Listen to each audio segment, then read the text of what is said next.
Good morning students. इससे पहले मैं आपको 2 फैशन मर्चेंडाइजिंग पर अपने वीडियोस डाल चुकी हूँ। उसी के कंटिन्यूशन में मेरा ये तीसरा वीडियो है, जिसके अंदर मैं आपको बताऊंगी कि फैशन मर्चेंडाइजिंग कैसे कैसे की जाती है। अगर हम कहें कि फ़ैशन जो है, जो मर्चेंडाइज़र है वो केवल एक व्यापारी है, लेकिन ऐसा नहीं है। वो एक व्यापारी तो है ही, परंतु उसके साथ साथ उसका खाली एक सामान को खरीदना और बेचने का ही काम नहीं होता है। उसको अपने उसका जो कॉन्टैक्ट होता है वो डिज़ाइनर से लेकर और बहुत सारे आगे तक के जितने भी लोग हैं उन सब से उसका संबंध रहता है।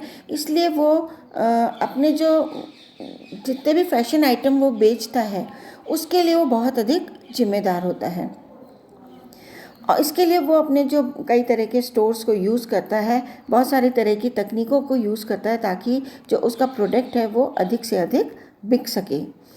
जो फैशन मर्चेंडाइजिंग की जो तकनीकें हैं उनमें से 6 तरीके की ये तकनीकें हैं। पहला है दृश्य बिक्री या विजुअल मर्चेंडाइजिंग। विजुअल मर्चेंडाइजिंग क्या है कि आप इसको वैसे मैं आगे सब डिटेल में बताऊंगी, लेकिन फिर भी जैसे विजुअल मीन्स कि दिखाई देना। तो जो भी चीज़ हम किसी को दिखाकर लोगों को आकर्षित करने का काम करते हैं तो वो विजुअल मर्चेंडाइजिंग में आता है।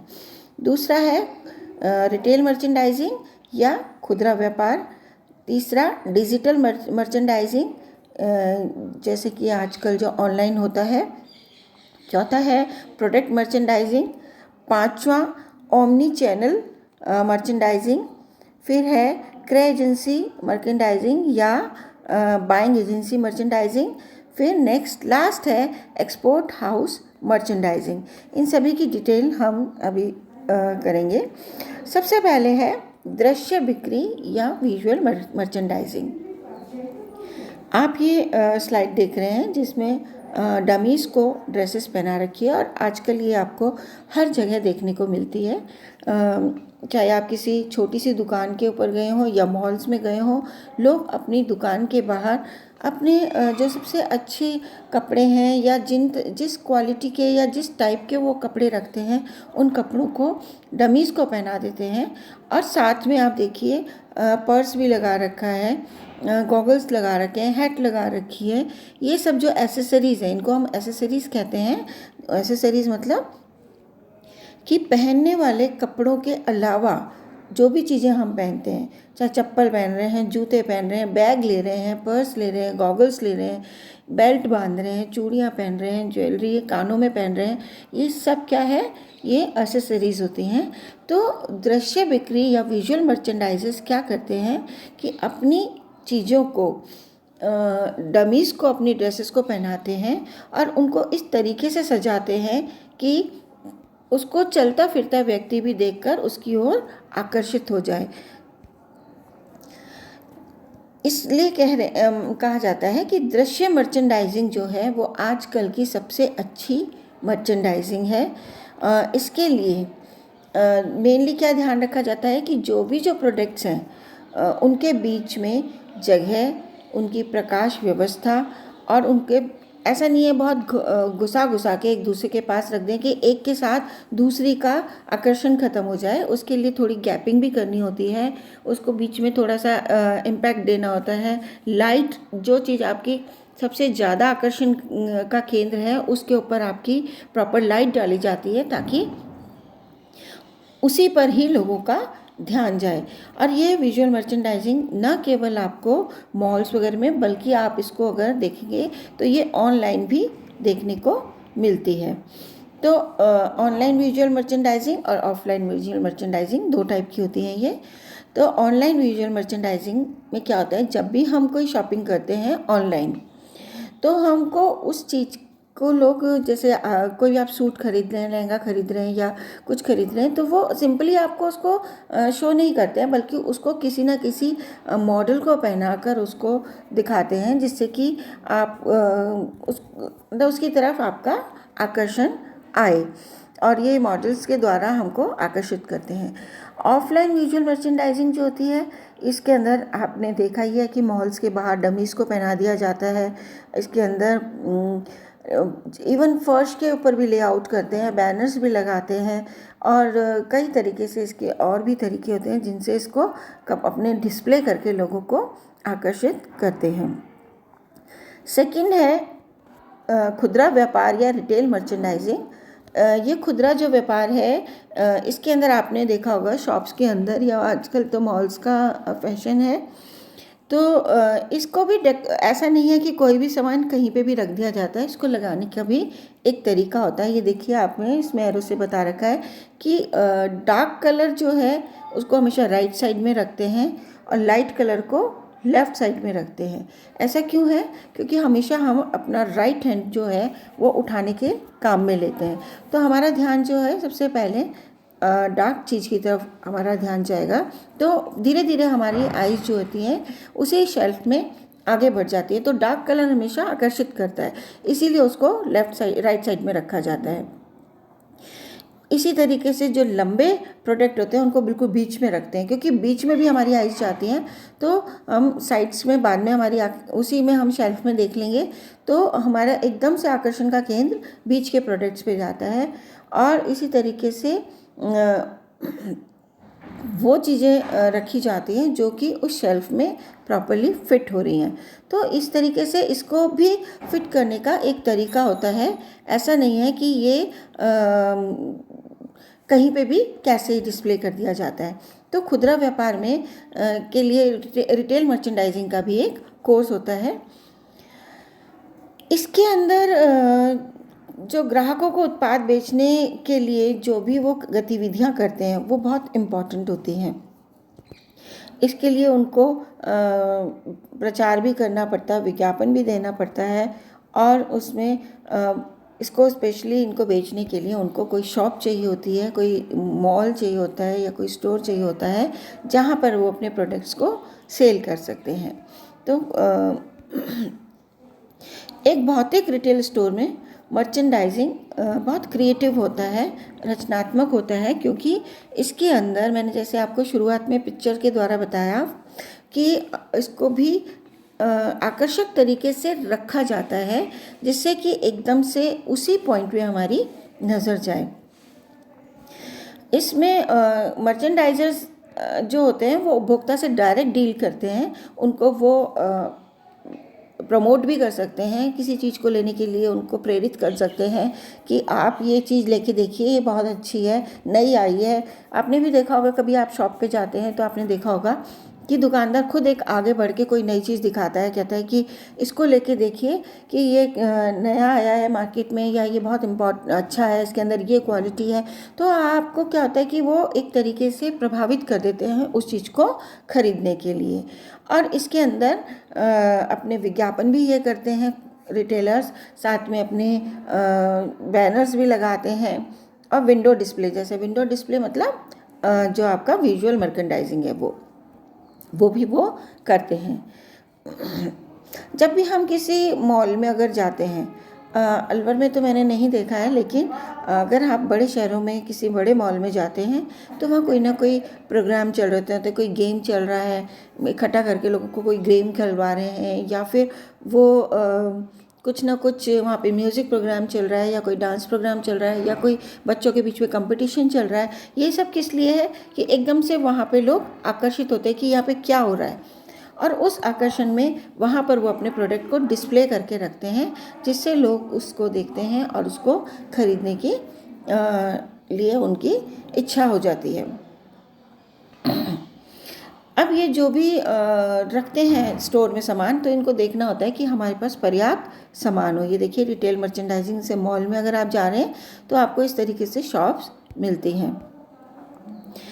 थर्ड टाइप की जो टेक्निक है वो है डिजिटल मर्चेंडाइजिंग। डिजिटल मर्चेंडाइजिंग मतलब कि इस मर्चेंडाइजिंग को आप आजकल देख रहे हैं ऑनलाइन शॉपिंग, जो कि आजकल बहुत ज़्यादा की जाती है।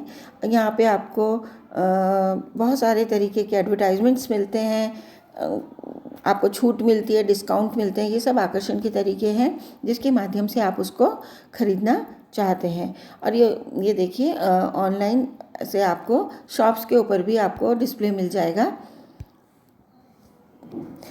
आजकल आपने देखा है कि अधिक से अधिक लोग, ज़्यादा से ज़्यादा इवन, और ख़ासतौर से कोरोना में तो अब जब पास का टच ख़त्म हो गया तो लोगों ने ऑनलाइन शॉपिंग करना ज़्यादा शुरू कर दिया। ये जो माना जाता है कि 2017 में सबसे पहले ऑनलाइन शॉपिंग की शुरुआत हुई थी, और इसने अब वो इतनी ज़्यादा बढ़ गई है कि रिटेल मार्केटिंग को इसने पीछे छोड़ दिया है। लोग अब ज़्यादा ऑनलाइन शॉपिंग को ज़्यादा पसंद करते हैं, क्योंकि इसके लिए छोटी से छोटी चीज़ जो भी आप ऑर्डर करते हैं कम कीमत पे डिस्काउंट के साथ आपको डायरेक्ट आपके घर पे मिल जाती है। ऐसी चीज़ें जो कि आपको मार्केट में भी अवेलेबल नहीं है, आपको ढूंढनी पड़ेगी, वो आप अपने मोबाइल के थ्रू या कंप्यूटर के थ्रू आप उसको देखकर ऑर्डर कर सकते हैं। नेक्स्ट है Omni channel merchandising. Omni channel में क्या होता है कि आपने देखा होगा कि ये मतलब क्या होता है कि एक तरीके से बहुत सारे एक प्रोडक्ट है, जैसे एडिडास है या कोई ब्रांडेड प्रोडक्ट है, तो उसके बहुत सारे चैनल्स होते हैं बहुत जगह जगह पे। हर शहर में, मान लो एक बड़े शहर में 10 जगह पे एडिडास का चैनल खुला हुआ है।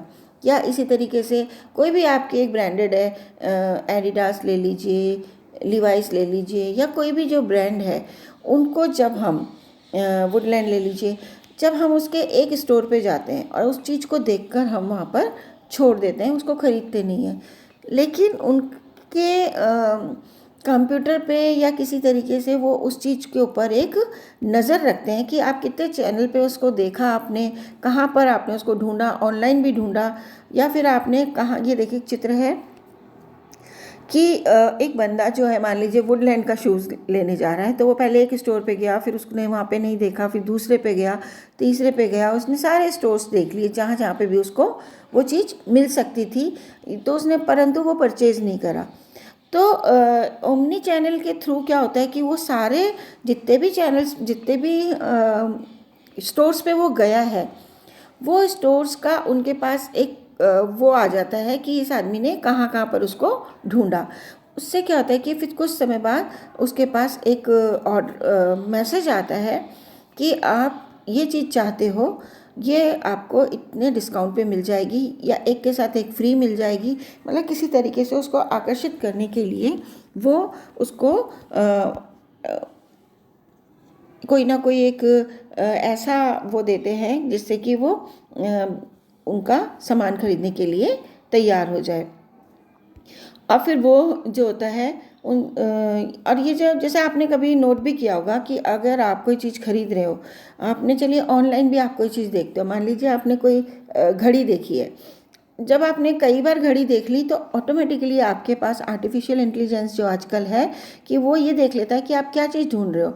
तब जब भी आप अपना वो खोलते हो तो जब भी आप उसको खोलोगे तो आपके पास एक सबसे पहले घड़ी का वो आ जाएगा, क्योंकि आप उसको 2-3 बार सर्च कर चुके हो। तो ये दे रखा है यहाँ पे कि एग्जाम्पल दे रखा है कि ओमनी चैनल कैसे काम करता है। कि मान लीजिए एक ग्राहक किसी उसमें जाता है और कई बार खरीदारी करता है, तो उसके पास एक SMS आता है, उसमें लिखा है कि इस कूपन को आप भर दीजिए और उसको भेज दीजिए भर के। फिर क्या होता है कि आप जैसे किसी डिजिटल स्टोर पे जाते हैं, मैंने जैसे अभी आपको भी थोड़ी देर पहले बताया कि आप कोई भी चीज़ एक बार ढूंढ रहे हो, तो आपने कई बार उसको कहीं कहीं पे सर्च किया है, तो अब आपके पास अपने आप ही उसके वो आने लगेंगे, और फिर आपको जो भी चीज़ आएगी वो छूट के साथ आएगी, या फिर है ना आपको उसके साथ कोई ना कोई एक ऑफ़र लग के आएगा, जिससे कि आप उस चीज़ को जो अभी तक नहीं खरीद रहे थे, अब उसको आप खरीद लो। 5th टाइप का जो मर्चेंडाइजिंग होता है वो है प्रोडक्ट मर्चेंडाइजिंग या उत्पाद मर्चेंडाइजिंग। कोई भी प्रोडक्ट को हम कैसे बेच रहे हैं, ये है उत्पाद मर्चेंडाइजिंग। एक्चुअली हम सभी मर्चेंडाइजिंग किसके लिए करते हैं? प्रोडक्ट के लिए करते हैं, सभी जो भी चीज़ हम बेच रहे हैं। तो ये दोनों तरह से हो सकता है, ऑनलाइन भी हो सकता है, ऑफलाइन भी हो सकता है। जो प्रोडक्ट है, मान लीजिए हम कोई शॉपिंग कर रहे हैं ऑनलाइन, तो मैंने आपको बता दिया ऑनलाइन और में तो क्या होता है कि आपको ईमेल मार्केटिंग होती है, उसके अंदर आपके पास बहुत तरह के ऑफ़र्स आते हैं और जो उसके विज्ञापन भी अलग तरीके से आते हैं। लेकिन जब आप इसको ऑफलाइन करते हो तो वहाँ बैनर्स के थ्रू या जैसे टीवी में या कहीं ना कहीं आपको उसके वो विज्ञापन देखने को मिल जाते हैं। लेकिन ऑफलाइन इसमें क्या होता है, मर्चेंडाइज़र की भूमिका बहुत अधिक होती है और वो मर्चेंडाइज़र जो होता है उसको क्योंकि प्रभावित करना होता है उपभोक्ता को, तो उसको एक बोलने का तरीका होना चाहिए लोगों को आकर्षित करने के लिए। उसका पहनावा इतना अच्छा होना चाहिए कि लोग उसकी बात समझकर उससे प्रभावित हो। अगर वो ऐसा ही बिना वेल ड्रेस नहीं है और उसको बोलने का तरीका नहीं, तो कुछ भी बोलेगा तो कितना भी वो अच्छे प्रोडक्ट के लिए समझाएगा पर लोग उपभोक्ता उसको खरीदने के लिए इतने ज़्यादा प्रभावित नहीं होंगे। लेकिन अगर वो अपने आप को वेल ड्रेस्ड रखता है, बोलने का उसका तरीका बहुत सॉफ्ट है, उसमें मैनर्स वाला है, तो वो अगर किसी को कुछ कहता है तो एक बार को व्यक्ति उस चीज़ को देखने के लिए तैयार हो जाता है। अब है प्रोडक्शन, जो मर्चेंडाइज़र है उसके क्या क्या कार्य हैं। ये सब कार्य हैं जिनको मैंने डिटेल में आगे समझाया है। सबसे पहला जो उसका कार्य है वो है उत्पाद विकास या प्रोडक्ट डेवलपमेंट।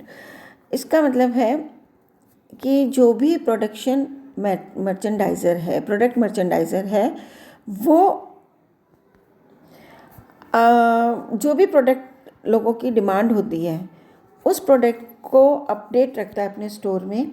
उनके जितने भी कलर्स हैं, जितने भी प्रिंट जो भी लोगों की डिमांड में होते हैं, उनको वो डिज़ाइनर को बताता है कि इस चीज़ की ज़रूरत है।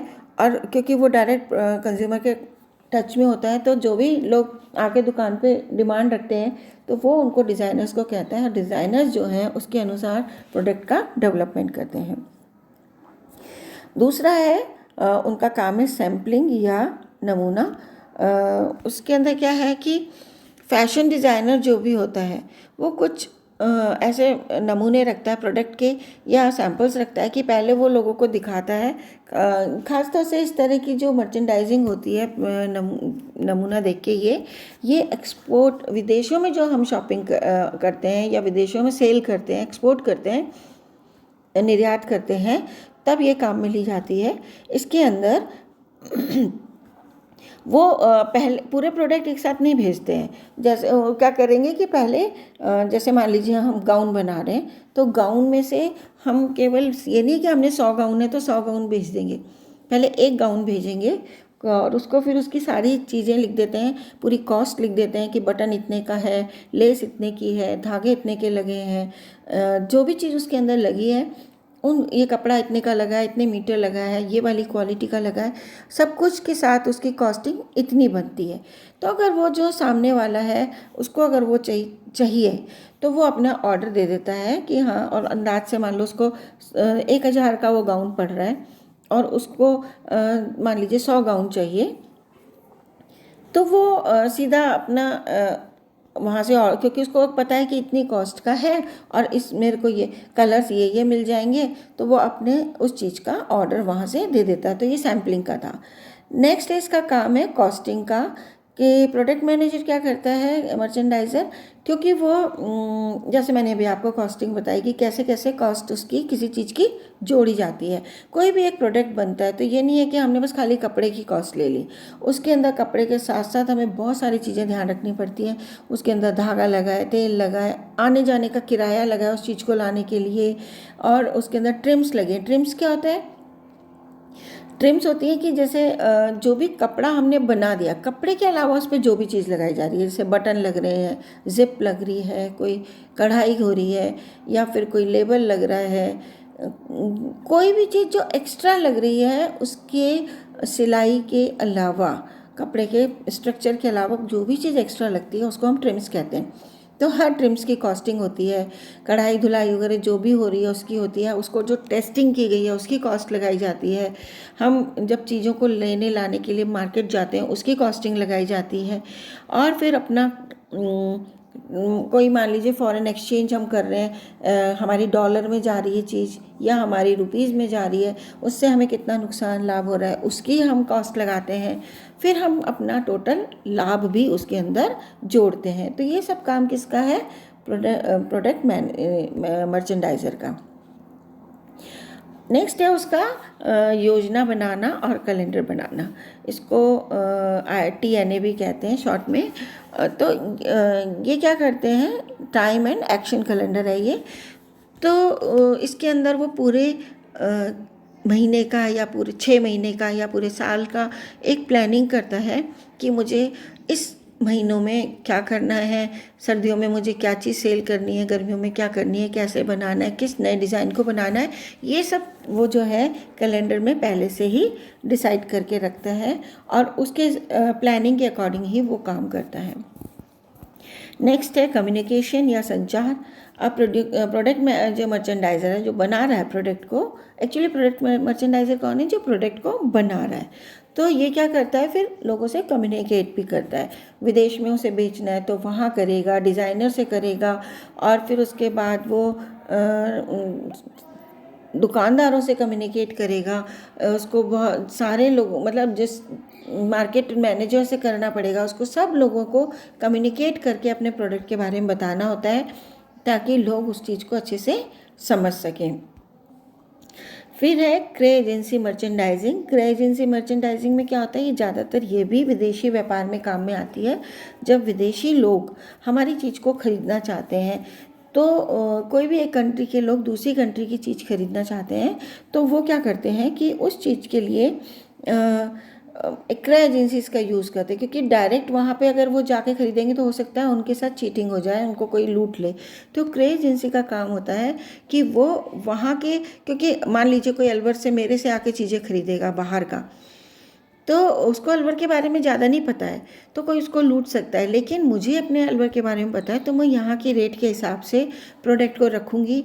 उनको, मेरा काम, क्रय एजेंसी का काम क्या है? उसको सही रेट पे चीज़ें दिलाना, उसको पर्याप्त मात्रा में दिलवाना, सही क्वालिटी के दिलवाना, और ताकि उसको हर चीज़ सही ढंग से मिल जाए। देखिए क्रय एजेंसी का जो काम होता है कि वो कांटेक्ट करता है बायर से, फिर उनसे बातचीत करता है, उनके साथ मीटिंग करता है, फिर उनको गारमेंट का सैंपल देता है, फिर उसके हिसाब से प्रोडक्ट बनवाता है, फिर उसके बाद इंस्पेक्शन करके देखता है कि वो चीज़ें सही बन रही हैं या नहीं बन रही हैं।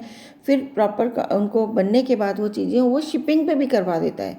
मतलब उसमें बायर को आने की ज़रूरत नहीं है, वो उसको शिपमेंट पे भी रख देता है, शिप पे भी रखवा देता है, और उसकी एक कॉपी बैंक में दे देता है और एक उसको दे देता है जिसको कि उस ऑर्डर दिया है। तो इस तरीके से बाइंग एजेंसीज जो हैं वो काम करती हैं।